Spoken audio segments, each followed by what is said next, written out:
महाराष्ट्र एकीकरण युवा समितीच्या पदाधिकाऱ्यांनी उपमुख्यमंत्री एकनाथ शिंदे यांची भेट घेतली आहे। कोल्हापूरच्या विमानतळावर उपमुख्यमंत्री एकनाथ शिंदे यांची भेट घेऊन विविध विषयांवर त्यांनी चर्चा केली।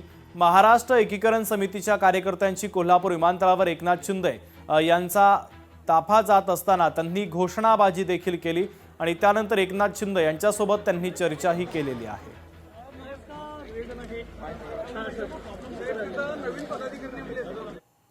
येत्या 21 तारखेला कर्नाटक महाराष्ट्र सीमाप्रश्नाची तारीख त्या ठिकाणी सुप्रीम कोर्टात जवळ आलेली आहे। त्याच्या आधी उच्चाधिकार समितीची बैठक घेऊन योग्य ती कारवाई करून लवकरात लवकर बेळगावसह सीमाभाग महाराष्ट्रात यावा याचे प्रयत्न करावे।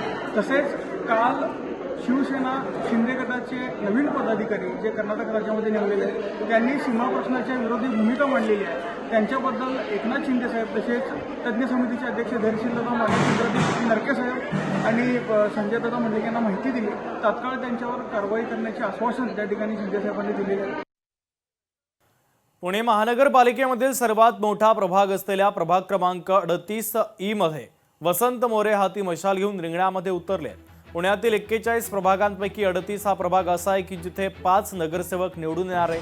त्यामुळे उद्धव ठाकरे यांचे शिलेदार वसंत मोरे यांनी पॅनल निवडून आणण्यासाठी मोठी ताकद लावलेली आहे। आम्ही आधीच मतदारांपर्यंत कामातून पोहोचलोय, नागरिकांच्या ज्या अपेक्षा आहेत त्या आम्ही पूर्ण करणार असा शब्द मतदारांना देतोय। आणि तसंच आज प्रभाग क्रमांक 40 मध्ये संजय राऊतांची जाहीर सभा होणार असल्याचं वसंत मोरे यांनी सांगितलेलं आहे।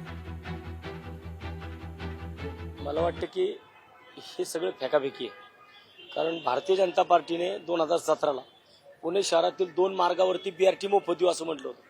जे एकूण मार्ग चालू झाले होते ते पण मार्ग त्यांनी बंद केले। आणि यांचं काय नाही, हे एका माळेचे मणी आहेत सगळे।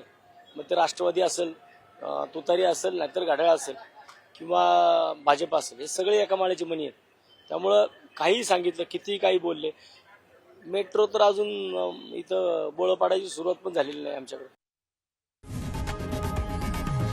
लोकशाही मराठी ऐका, पहा, जागरूक रहा।